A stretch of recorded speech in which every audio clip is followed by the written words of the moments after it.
session entitled Islamic Bioethics Through the Lens of Islamic Tradition. My name is Taha bin Hassan Abdul Basir. I am the Harvard Islamic Society chaplain, a lecturer at the business school of all things at Harvard University, and I wear a couple of other hats. Among them is that I sit as an ethical reviewer on a number of Sharia-compliant financial advisories around the world.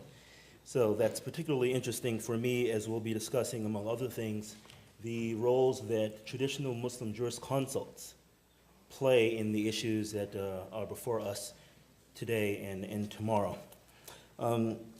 We have a truly interesting and beneficial set of presentations ahead of us. I will introduce each one of the speakers, call them up, and rather than taking time at the very beginning, we'll have approximately 15 minutes for each one of them, and then if we're blessed to have some time for questions at the end, we'll take a couple of questions and then wrap up. I believe that we'll begin with Professor Sherman Jackson. Professor Jackson is known to many of you, known to most of you. He is the Arthur F. Thurnow Professor of Near Eastern Studies, Visiting Professor of Law and Professor of Afro-American Studies at the University of Michigan. Professor Jackson received his PhD from the University of Pennsylvania and has taught at a number of institutions, including the University of Texas, Austin, Indiana University, and Wayne State University. He served as the executive director of the well-known CASA, Center of Arabic Study Abroad in Cairo, Egypt, and is author of several works, including Islamic Law in the State, the Constitutional Jurisprudence of Shihabuddin al-Qarafi, on the Boundaries of Theological Tolerance in Islam, Abu Hamid al-Ghazali's Faisal al-Tafriqa, Islam and a Black American, Looking Towards the Third Resurrection, and his last major work, Islam and the Problem of Black Suffering.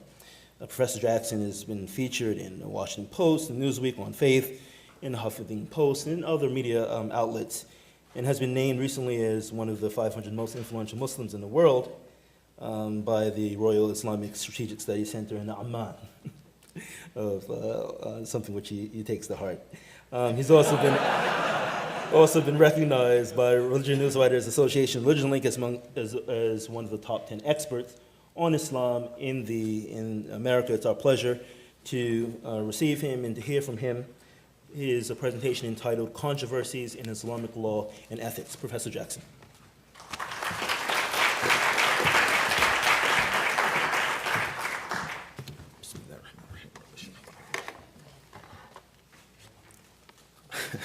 Thank you very much for that interesting introduction.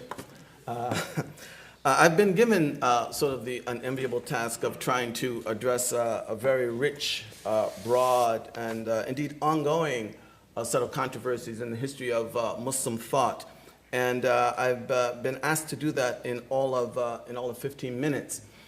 So what I'm really going to try and do is sort of cut to the heart of issues that I think very much inform the intellectual and the religious universe within the context of which Muslims presently wrestle with ethical issues. And I want to do that in such a way that gives us a sense of how we have arrived at this particular point in Muslim moral discourse. Basically, I want to divide the history of Muslim moral discourse into 4 overlapping and competing stages. And by that I mean that there's never been a single point in Muslim history where one particular perspective actually prevailed to the absolute exclusion of all others. Rather, one or another may have been predominant at a particular time and place, but they always had to compete with each other for preeminence. And these 3 stages, or 4 stages, are actually the stage of moral objectivism, and I'll explain what all these fancy words mean in just a minute. The second stage is what is commonly referred to as theistic subjectivism. The third is traditionalism, or the sort of common sense school. And then finally, we come to modernity. Now, the stage of moral objectivism was actually one of the earliest stages of moral discourse in Islam. And this particular approach to morality was based on the idea that the moral character of things is actually inscribed upon creation. And therefore, all we need to do is to read creation, or nature, if you like, correctly. And if we do this, we can know what is good and what is evil. Moreover, because morality, according to this particular approach, is inscribed upon the material world, we can know good and evil independent of revelation. Revelation, in other words, does not bring anything new to moral discourse. In fact, all it simply does is uncover what is actually already known. And so what we have here is an approach to moral and ethical discourses that basically argues that Muslims, and I want to be clear that this was a development within the body of Islam, that Muslims can essentially know good and evil independent of revelation. Because revelation does not bring anything new to that discourse. All it does is to uncover what we would normally discover ourselves if we could read creation with the proper set of prisms and sensibilities. And just for those of you who want to sort of zing somebody at a cocktail party or something like that, this particular approach was the approach of a movement called the Mu'tazilites. The Mu'tazilites. And it flourished for a number of centuries to different degrees in different parts of the Muslim world. In the Central lands, it sort of declined around the 5th century of the Muslim calendar, the 11th century of the Common Era. In other parts, such as Central Asia, it went on as long as the 9th century of the Muslim era, the 15th of the Common Era. Now, this Mu'tazilite approach, or the approach of moral objectivism, was vehemently rejected by another approach, and this was the approach of theistic subjectivism. Basically, theistic objectivism argued that creation, or nature, however you want to look at it, is morally dumb, that it cannot and does not speak to us. As such, all claims that are made about morality are really simply attempts to impose our own human agenda upon others through the aid of enlisting creation, or nature, as our fundamental argument. In other words, what we really call good or evil is simply what we perceive to serve or not to serve our own subjective interests. Moral judgments, in other words, originate in us and do not inhere in nature. And therefore, there is no real moral ontological index that undergirds any moral claims. Now, this school was quite serious about this, and one of its major representatives actually went so far as to say the following. And this is the extent to which they were opposed to the idea that when I make a moral claim to X, that all I am doing is reading creation. They were insisting upon the fact that we must recognize the extent to which I am trying to superimpose upon creation a judgment that actually comes from within. And he says, one who has no religion will deem his affair with another man's wife to be a good thing, counting his conquest of her a bounty. And he will consider the act of one who exposes his breach to be evil, and term the latter an evil-doing snitch. A religious person, meanwhile, will term the latter a good-doing guardian of community standards. And each of these persons will simply describe these actions according to his or her interests. And that is, again, that there is no objective moral index out there in creation. He goes on to underscore the fact that it is we, human beings, who bring these judgments to creation. Quote, take the statement, justice is good, lying is evil, and present it before the court of primordial reason, which affords a priori knowledge.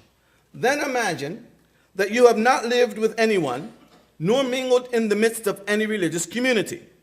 And imagine that you have not been ingratiated with any tradition, that you have not been refined by any upbringing or primed with the teachings of any teacher or guide. Then see if you are able, thank you, reach a point where these judgments appear to be so matter of fact to us that we can mistake them for actually being represented in the things in nature that we seek to superimpose them upon. But this is all fallacious, according to this second position. And in fact, the only reliable source of morality, therefore, since nature or creation is not a reliable source, is actually that which transcends nature and society, i.e. revelation. For that reason, the theistic subjectivists argue that revelation is the only reliable source for moral judgments. And by moral judgments, they are talking about not what we understand to serve or to contradict our own interests. However, what we are talking about is what God will reward or punish in the life to come. And what they're arguing is that there's only one way that we can know this, and that is through a reliance upon revelation. And this was the position of the school known as the Ash'arites. The Ash'arites. And it was quite a dominant position, certainly within Sunni Islam. And by the way, and perhaps Imam Qazwini can speak to this as well, when I talked about the decline of Mu'tazilism, I was talking about the decline within Sunnism. All right? It has a different historical trajectory within Shiism. All right, the third position that we come to is actually the sort of common sense approach. And I'm not satisfied completely with this particular designation, but the traditionalist school basically sort of argue that, look, it really depends on what kinds of judgments we're trying to make. Obviously, if you ask, is it a good thing to save a man who is drowning, we can all know that independent of revelation.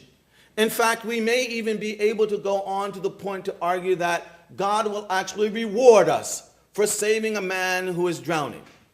When, however, and I'll wake everybody up early in the morning, it comes to a moral judgment on something such as polygamy or the shares of inheritance, what they argue is that these things can only be known by revelation.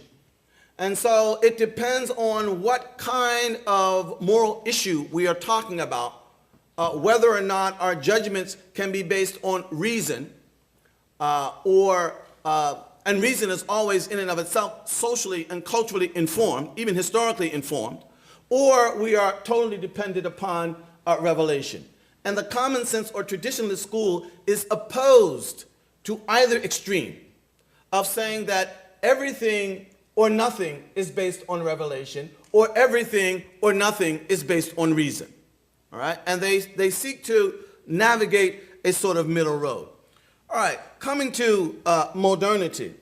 Modernity has, in some ways, confronted Muslims with a very unique and somewhat, you might want to call it difficult, a set of circumstances. On the one hand, modernity itself would seem to be more a reflection of the Ash'arite approach. And by that, I mean that modernity dispenses with the notion that there is any natural index of morality. This is one of the fundamental premises of Enlightenment thought.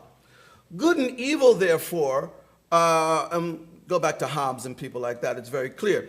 Good and evil, therefore, are not references to some kind of ontological index of morality, but rather what we as a society negotiate. And preferably this negotiation takes place through sort of democratic processes. But there are no ontological references for morality, and there certainly are no transcendent references for morality. And therefore, what we as a society deem to be good or evil is going to be that which emerges out of this ongoing negotiation that, as I said, presumably takes place within the context of a democratic process. Now, on the other hand, this is on the one hand. and we're all sort of confronted with this.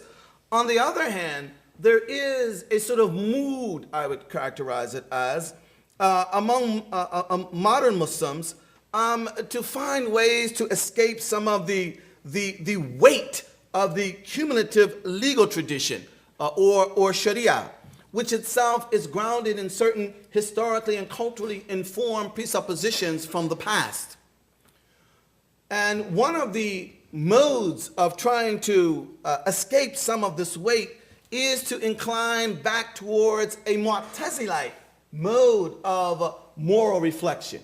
In other words, this is part of a more general move away from law, i.e., as the presumed repository of do and do not do, with its degree of finality that is itself grounded in the fact that this law comes from Scripture and has divine origins. There's a general move towards a more loose and I think sort of discretion-based moral conversation that seeks to be more sensitive to what reason unaided by revelation might be able to inform us of in terms of our moral judgments. And so in that sense, we get a move back towards the Mu'tazilite approach. And again, I want to be clear that neither of these have emerged as dominant tendencies. But this is a part of what informs the way that modern Muslims tend to discuss issues of morality. And I think that at the present, we're still in a sort of a transitionary stage. And I think that over the next generation or two, especially here in the West, we may be moving closer to something either on the lines of a consensus or sort of a running détente where you really have more than one Muslim approach to the issue of ethics, but both of them are informed by this sort of historical trajectory that I've tried to lay out here in my 15 minutes. Thank you very much.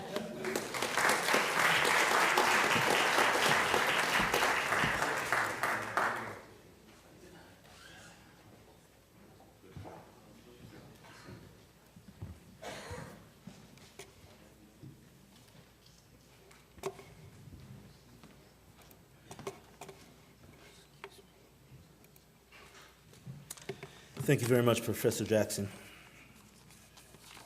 Our next speaker will be Sheikh Musa Ferber, who is a traditional jurisconsult, that is a mufti, and a specialist in Islamic law.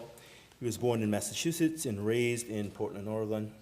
He majored in linguistics at Portland State University with emphasis on computational linguistics and cognitive science. And after graduation, he went to Damascus, where he completed an intensive 4-year study of traditional Islamic disciplines, including Quranic studies, prophetic traditions, ethics, law, and jurisprudence, advanced grammar, and prophetic biography, sirah. Upon completion of that program, he continued his studies with scholars in and around Damascus, who authorized him to translate and teach. He later relocated to Cairo, Egypt, where he entered and completed an intensive program, mentorship in the issuance of legal responsa, fatwa, at the Dar al-Ifta al-Misriya under the direct supervision of Sheikh Dr. Ali Jum'a, the Grand Mufti of Egypt, who authorized him to issue legal responsa. While at Dar al-Ifta, he served as an unofficial researcher and English translator for the Dar. He currently resides in Abu Dhabi and is a lead legal researcher at the Taba Institute for Islamic Studies in Abu Dhabi. He will be giving us a presentation entitled How Sunni Jurists Respond to Bioethical Dilemmas. Sheikh Musa Ferber.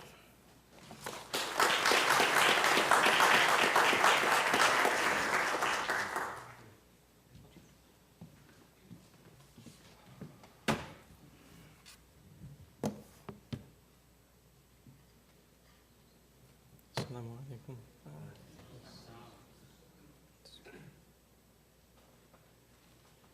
Thank you for having me here. One moment while I try to acquaint myself with this.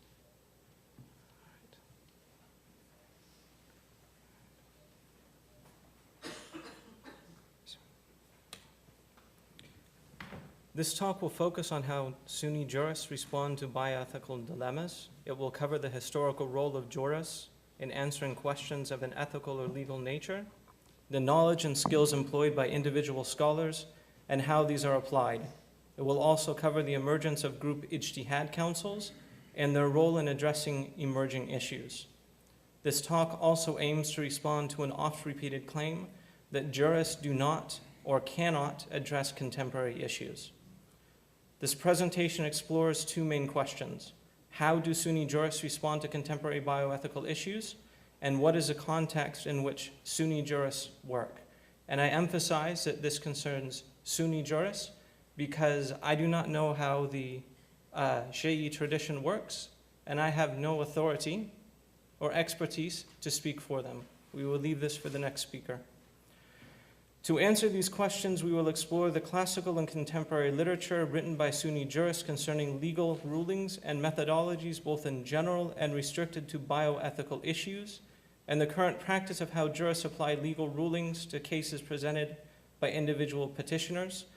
And as those who have looked at these subjects can tell you, 25 minutes isn't enough for all of this. So if I go fast, try to keep up with me. And if I slur a little bit, I'm very, very jet lagged. So a little bit of charity, please. We need some background. Muslims consider Islamic law to be comprehensive and based on defining legal sources that are then explored and mined by scholars. Muslims often say that Islam is sound for every time, place, people, and circumstance. The Quran and prophetic teachings clearly indicate that it is obligatory to clarify the legal ruling for all human actions, endeavors, and deeds, so that Muslims can be sure about their status with respect to permissibility, validity, and the ensuing consequences. Scholars who explore the overall objectives of Islam often do so in terms of realizing public interests, known as al-masalih al-am, or warding off harms and obtaining benefits. Since interests and harms vary from one age to the next, there will always be a need to assess warding off harms and realizing public interest. The 13th century Shafi scholar Izz-ad-Din Abdus-Salam stated that all legal rulings can be reduced to a single principle, warding off harms.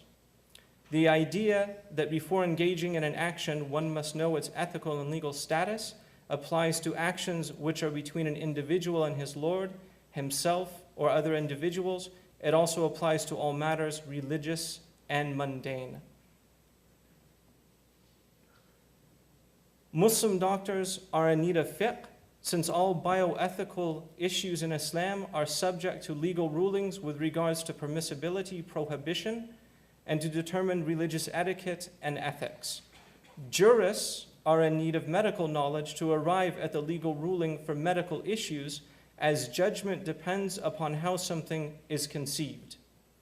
Areas where jurists are in need of medical knowledge include determining the harms and dangers of substances, determining whether an individual's condition warrants taking legal dispensations in matters of performing ritual purification, prayer, pilgrimage, fasting, and the like, as well as whether an individual is of sound mind and thus in need of having his transactions suspended.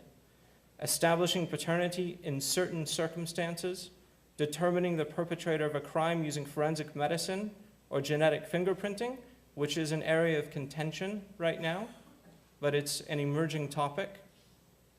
And also establishing the existence of a physical defect which can justify annulling a marriage contract. These are all matters that jurists are asked to decide upon, and all of these require input from doctors. So far we've seen that doctors need input from jurists need input from doctors. Emerging bioethical issues are in need of evaluation, which requires jurists and physicians. Physicians reveal the reality and details, and jurists formulate rulings based upon understanding. The past century has ushered in changes touching almost all aspects of life. Because of these changes, one encounters legal rulings in classical fiqh books that are couched in social circumstances that have changed, in which the mufti, the one offering the answer, and the mustafti, the one asking for an answer, okay, in the conditions which they exist. This situation is expected. as a legal principle warns that one cannot deny the changing of rulings in response to changes in time, place, people, and other circumstances. While legal analogy and basic legal methods can deal with some new cases, a classical basis is often elusive, and many new cases appear to be unprecedented, meaning that we do not have an immediate ruling for this new case. Currently, much work is being done to address how changes impact existing issues and how to respond to novel issues, especially when jurists do not find evidence relevant to the case in question. Much of this work takes place within the discussion of meta-level tools like the general objectives of the Sharia, the maqasid, as well as legal maxim, the qawa'id al-fiqhiyya. Changing and novel issues are actively researched by jurists, both individually and in groups. Since the earliest generations, religious knowledge has been considered a specialty which requires training and mentorship to achieve, like every other specialty, medicine included. The specialist they turn to for legal issues is known as a faqih or a jurist. A jurist explores legal evidence to extract rulings. Islamic legal knowledge is a collaborative project spanning centuries.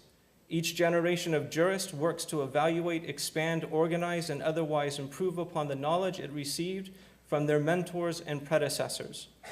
This corpus of legal knowledge, what we call fiqh, is a result of applying the methods of jurisprudence to legal evidence to identify individual issues and their legal values. These methods of jurisprudence, or usul al-fiqh, enumerate the sources for legal rulings, their legal significance, tools for interpretation, how to assemble arguments, how to deal with outwardly contradictory claims, and what qualifications are required of a jurist.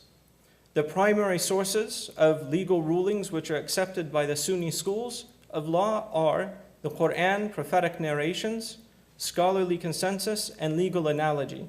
The latter, legal analogy, is the primary mechanism for extending known laws to new cases. Individual schools also accept additional sources of law, though each school differs in which additional sources are valid and to what degree. The additional sources include the presumption of continuity, what's known as istishab al-hal, and the customs and habits which do not violate Islamic norms, and the consideration of public interests and facilitating the benefits and warding off harms. Also, prohibiting an otherwise lawful means because of its potential to lead to that which is prohibited, or permitting an otherwise unlawful means because of its potential sought after benefits, and also what's known as juristic preference.